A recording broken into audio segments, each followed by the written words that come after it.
Kothagudem Palvancha RTC బస్టాండ్ల ఆధునీకరణ పనులకు వెంటనే నిధులు రిలీజ్ చేయాలన్నారు ఎమ్మెల్యే కూనంనేని సాంబశివరావు.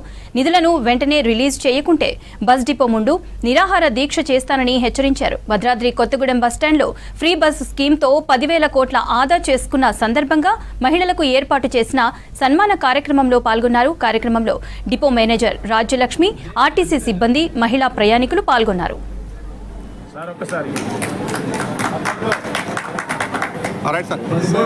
ఉదాహరణ మొన్న కొత్త బస్ స్టాండ్కి శాంక్షన్ చేయించారు. దీనికి 10 కోట్లు, అక్కడ 8 కోట్లు పెట్టించాను. వేరే ఫండ్ అది కూడా ఈ ఆర్టీసీ వాళ్ళకి ఇటు చేత కాక మేము ఆల్రెడీ కోటి ఇచ్చాం కదా, వచ్చిదే అంటే వాడు ఇచ్చారంటారు, వీళ్ళు ఆపేయటం. చాలా దుర్మార్గంగా ఉన్నారు. నేనైతే మీ అందరి ముందు చెప్తున్నా, ఖచ్చితంగా ఈ 2 బస్ స్టాండ్లు డబ్బులు ఇగిపోతే నేను అవసరమైన నిరాహార దీక్ష కూడా కూర్చుంటా ఖచ్చితంగా. ఎందుకంటే ఇది ఏముపయోగం, ఇంతమంది కోట్ల మంది మహిళల్ని మనం మంచి కార్యక్రమం పెట్టారు. కోట్ల మంది మహిళలకి పెట్టి ఉపయోగం ఏముంది?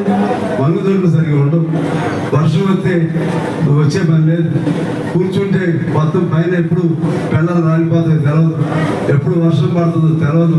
ఇంత ఘోరంగా నేను ఆ మంత్రి గారికి చేస్తా చెప్పాను. అదే రోజు కాదు, లేకపోతే ఒక ట్రిప్ పెట్టుకో, ఒక్కసారి అన్ని బస్ స్టాండ్ తిరిగిరండి, ఎంత బడ్జెట్ అయితే చూసుకోండి. మీరు ఏం చేస్తున్నారు? అటు ఉద్యోగస్తులకే డబ్బులు ఇవ్వలే, వాళ్ళు రావాల్సిన డిఏలు ఇవ్వలే, వాళ్ళకి జీతాలు పెంచలే ఉద్యోగస్తులకి. తర్వాత చిన్న చిన్న సమస్యలు పరిష్కారం చేయాలి.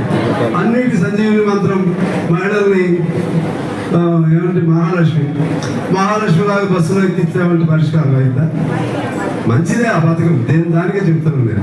కానీ ఇదేమిటి, ఉద్యోగస్తులు బతుకు కూడా చూడాలి కదా, తర్వాత ఈ సౌకర్యాలు కూడా ఉండాలి కదా.